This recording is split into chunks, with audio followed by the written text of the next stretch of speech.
Hello everybody, I'm Pontius Porcius and welcome back again to Unexpected Awesome. Today I'm going to talk about the thoughts I have about it. It was a huge smash hit in its time, and it helped forge the career of many people, as well as winning numerous television Emmy Awards. However, I think it's very safe to say that Hogan's Heroes very much fell out of public consciousness, and rewatching episodes of it, it's hard not to understand why. The television show is a sitcom set inside of a World War II prisoner of war camp inside of Germany. It follows the antics of the rowdy Allied soldiers inside of the camp as they not only belittle the serious facade of the authority, as well as the fact that they sabotage numerous operations done by the Wehrmacht and the Waffen-Schutzstaffel. Needless to say, the show walks a tightrope, and sad to say, it sort of falls off. The show relies heavily on the charisma of its main allied protagonist, namely Colonel Hogan, as played by Bob Crane. However, he doesn't do a very good job. The character of Colonel Hogan is extremely one-note. He has two character traits, which both could be easily summed up as promiscuous used car salesman. His character doesn't really face any challenges, and the worst part is, neither himself nor any of his allied backup dancers really grow or develop as characters across the series. The whole show is very static. The world that they're in never really changes or,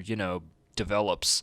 However, if this show has one redeeming quality about it, it's easily its antagonists, which is sort of sad. The antagonists in this show are, of course, based off of German Nazis from World War II. However, they come across as bumbling, obese, moronic fools that are easily confused. Among these is the kindly, oddly charming camp commandant, Colonel Wilhelm Clank, played magnificently by Werner Klemperer, who's just trying to please not only his soldiers, his superior officers, but also try to smooth things over with the prisoners so that way everybody's doing well. And you'd wonder, in an organization and an ideology marked as such by cruelty and supremacy as the National Socialists of Germany were in the early 20th century, how could such a gentle man rise to a position of authority? Well, I think the detail lies in the mise-en-scène of his office, namely the pickle hob that not only adorns some of the most distinctive iconography of the show, but also his desk. The pickle hob suggests that Clank's family has had a long history of military service, or he himself served in military service in the Great War. It happened just 20 years earlier. Imagine the kind of tragedies that he had to see, potentially being part of or leading his countrymen into a giant open-air charnel house that was trench warfare. Imagine the kind of horror or shock that he would feel. It makes you wonder the question of why he stayed in the military, and it brings an idea to my mind. Maybe he's knowingly complicit with all of this. By helping Hogan sabotage the military-industrial complex that the camp is designed to essentially use slave labor to prop up and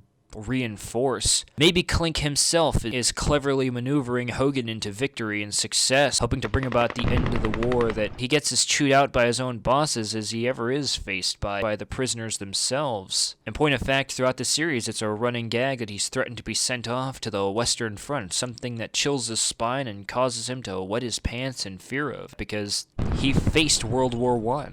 I don't know, maybe I'm giving the television show too much credit. All I'm saying is, it's just one tiny element to hopefully add something good to the series that ultimately is unrewarding to watch. While Hogan's Heroes may have unexpected deaths potentially in this one detail, MASH just does everything so much better. The characters are better written, the comedy's more on point, and the tone is much more serious most of the time. By putting its characters inside of the antagonistic force that they don't want to constantly succeed, it creates much more interesting inner conflicts. Pontius Porcius signing off.